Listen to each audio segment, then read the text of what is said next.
அதிமுக முன்னாள் அமைச்சர் காமராஜின் அண்ணன் மகன் இளமுருகனை லஞ்ச வழக்கில் சிபிஐ கையும் களவுமாக கைது செய்துள்ளது.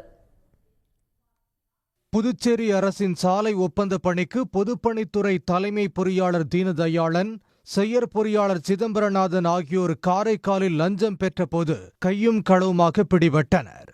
2 லட்சம் ரூபாய் லஞ்சம் கொடுத்த புதுச்சேரி அரசு ஒப்பந்ததாரரும் அதிமுக முன்னாள் அமைச்சர் காமராஜின் அண்ணன் மகனுமான இளமுருகனும் கைது செய்யப்பட்டார்.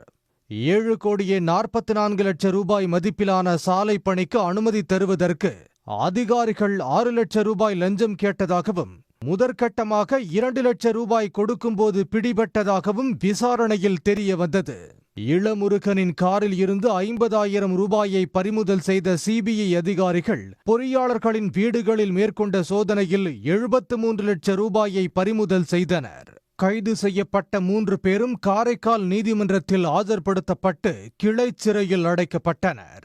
இந்த அரசு ஊழியர்கள் லஞ்சம் வாங்கும் போது அவர்களுக்கு ஆதரவாக செயல்படக்கூடிய அரசியல்வாதிகள், சட்டமன்ற உறுப்பினர்கள், அமைச்சர்கள் யார் என்பதையும் சிபிஐ நன்றாக விசாரணை செய்ய வேண்டும், ஆழமாக விசாரணை செய்ய வேண்டும்.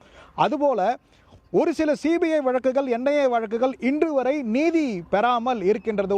இளமுருகன் மேற்கொண்ட முந்தைய ஒப்பந்த பணிகள் குறித்தும் சிபிஐ விசாரித்து வருகிறது. வருமானத்திற்கு அதிகமாக சொத்து சேர்த்த வழக்கில் முன்னாள் அமைச்சர் காமராஜ் சிக்கிய நிலையில் அவரது அண்ணன் மகன் லஞ்ச வழக்கில் கைதானது பரபரப்பை ஏற்படுத்தியுள்ளது.